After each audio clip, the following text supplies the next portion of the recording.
ibalik doon sa Kongreso. Alamin o tanungin kung nasa konstitusyon ba ang kanilang ginawa. Alangan naman po sabihin ng mga congressman o ng Kongreso o ng prosecution na naku, wala sa konstitusyon yung aming ginawa.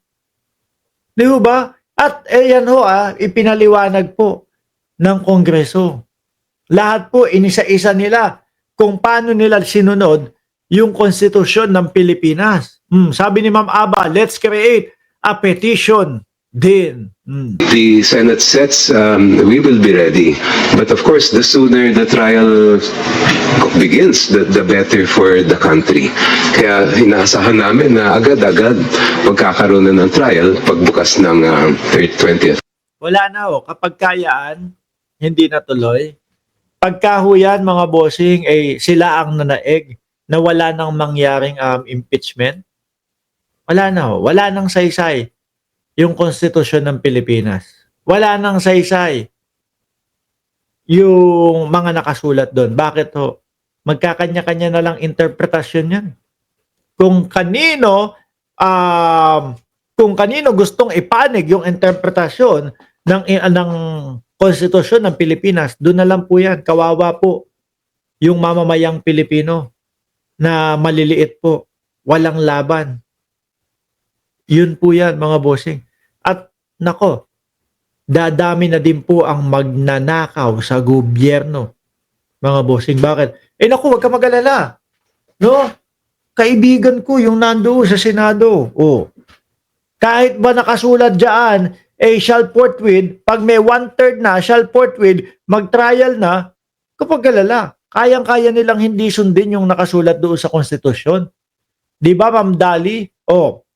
From Gonzaga, Cagayan Valley. Ganun ang mangyayari dyan, mga bossing. Kahit nakasulat pa yan, ako naman ang nasa puder. Ano magagawa niyang konstitusyon na yan? Ganyan po ang ipinapakita sa atin nitong mga senador na ito, mga kababayan. Congress. Sir, follow-up, should there be any tedious debate still on the Senate para lang masimulan yung impeachment trial? Wala na dapat. Puro debate na naman nangyayari. Para sa akin, malinaw naman ang utos ng konstitusyon. I-trial na itong kasong ito. Balik lang po ako sa SWS survey kung saan majority ng Filipinos agree na dapat harapin ni VP Sara yun pong impeachment trial para po i-address yung pong corruption allegation. In that same survey, majority rin po ng mga Pilipino sa Mindanao, particularly 55% agree na dapat pong i-address ni VP Sara yung allegation sa kanya on corruption sa formal impeachment proceedings. What does it show na pati po sa Mindanao kung saan may impluensya po yung mga Duterte ay mataas din po yung percentage ng mga Filipino na nag-a-agree? I think it Tignan nyo ho, pati sa Mindanao. Di ba? shows that the stance taken by the Vice President when the matter was being investigated by Congress ay hindi satisfied ang taong bayan, pati yung mga kapatid at kababayan natin sa Mindanao.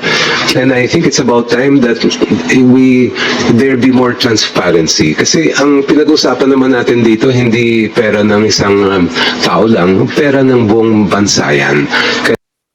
Biruin nyo ho, mga kababayan, ang pinakamalalang sakit o magiging sakit ng isang bayan yung pagnakawan mo nung mismong pondo niya, mga bossing.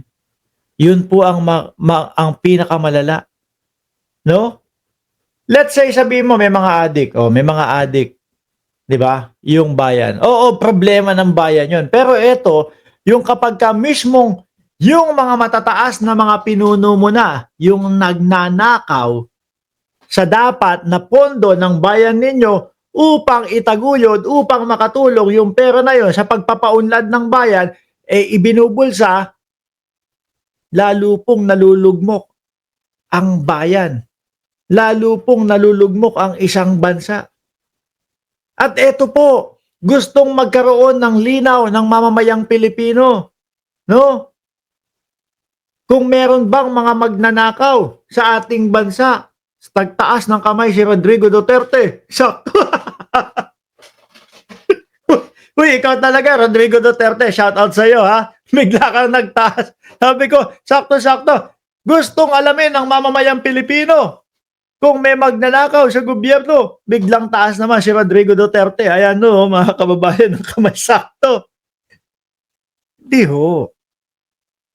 Kailangan talaga na maresolba itong mga ito. No? Pero kung ang gagawin lang ho, mga kababayan, mga boss, chief, amo, sir, nung mga senador natin, nung mga dahilan nila Inday Sara Duterte, kung ang idadahilan lang po nila, mga bossing, hindi pwede yan kasi may 1-year ban, etc., etc. Lugi ang mamamayang Pilipino. Kawawa ang bayang Pilipinas, mga bossing. Pero yung mga simple na tinatanong sa kanila. Pakipaliwanag itong mga resibo, pakipaliwanag itong mga bakit napakamamahal ng mga inyong mga rest house, etc. Diba? Hindi nila masagot lahat. Kaya umabot sa impeachment, mga bossing. Yung imbes po sana, like 1 billion, 2 billion, itatayo ng tulay para magkonekta ang Luzon at Visayas. Mabubulsa ng bayan. Wala. Mabubulsa ng isang leader. Wala na. Imbis na sana gumaan ang pamumuhay ng mga taga Visayas papuntang Luzon, ganun din po ng mga taga Luzon papuntang Visayas, wala na. Napunta sa iisang bulsa. Yun po ang pinakamalala na sakit ng isang bayan. No?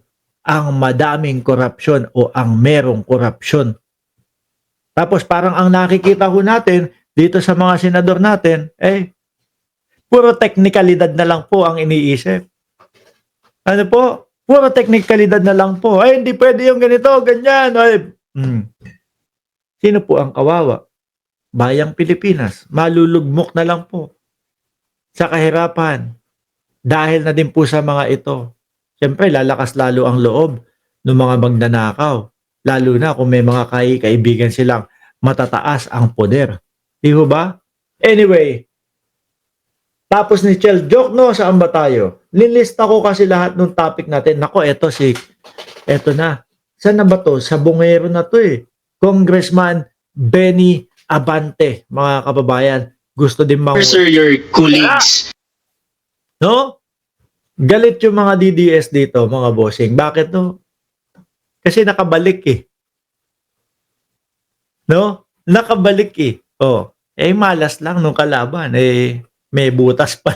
May butas pala Pero yung mga dinayo pa ni Inday Sara Duterte, eto pong distrito ni Congressman Benny Abante para lang po matalo.